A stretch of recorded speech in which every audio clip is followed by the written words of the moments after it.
Thank you, Mr. Chairman. Thank you both for your service. Since our policy to overthrow the Syrian government of Assad has brought us really into a potential direct head-to-head military conflict with Russia, I have some important questions along this line. Approximately how many nuclear warheads does Russia have aimed at the U.S. and the U.S. have aimed at Russia? Congresswoman, I will get you those precise numbers as best we know them. Let me just summarize it by the fact that we have I'm confident, a strong, safe, secure, and reliable deterrent. But it's also true that Russia, like the Soviet Union that precedes it, has a massive nuclear arsenal. Right, and it would be accurate to say that both of our countries have the capacity to launch these nuclear weapons within minutes. We do. I've seen pictures, films, and images from Nagasaki and Hiroshima. I know you have as well.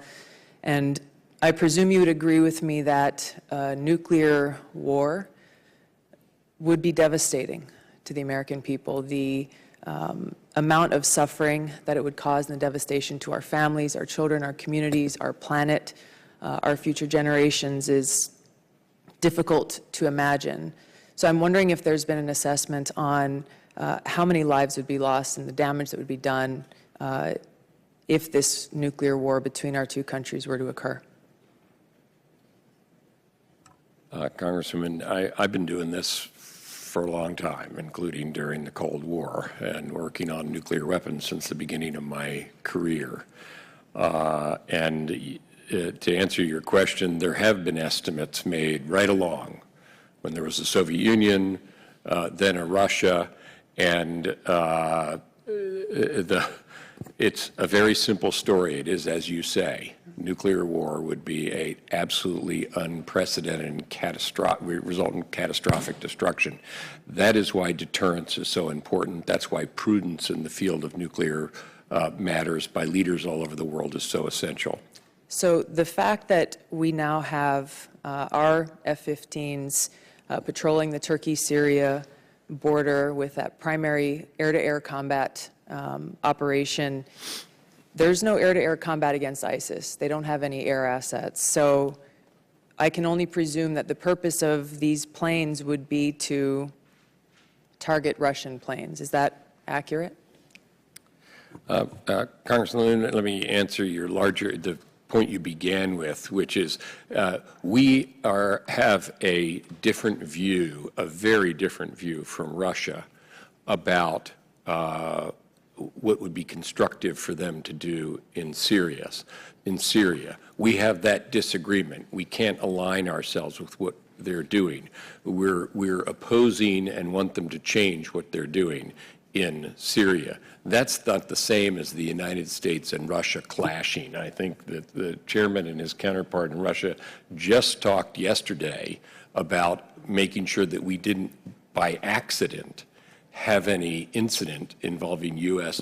and Russian forces. So we have a sharp disagreement there, but that's not the same as blundering into a armed situation with one another. But that sharp disagreement, sorry, I only have a minute here, that sharp disagreement with two diametrically opposed objectives, one, the U.S. seeking to overthrow the Syrian government of Assad, Russia seeking to uphold the Syrian government of Assad, creates that potential, that strong potential and strong likelihood for that head-to-head combat or that head-to-head military conflict. And Russia's installation of their anti-aircraft missile defense system increases that possibility of whether it's intentional or even an accidental event where one side may shoot down the other side's plane. And that's really where the potential is for this devastating nuclear war, for something that could blow up into something much larger. I have to correct something, Congresswoman, that you said, which is that I would characterize Russia's perspective differently. And by the way, what they say and what they do are two different things. What they said they were going to do was fight ISIL and pursue a political transition. and not support Assad endlessly, but instead try to pursue a political solution.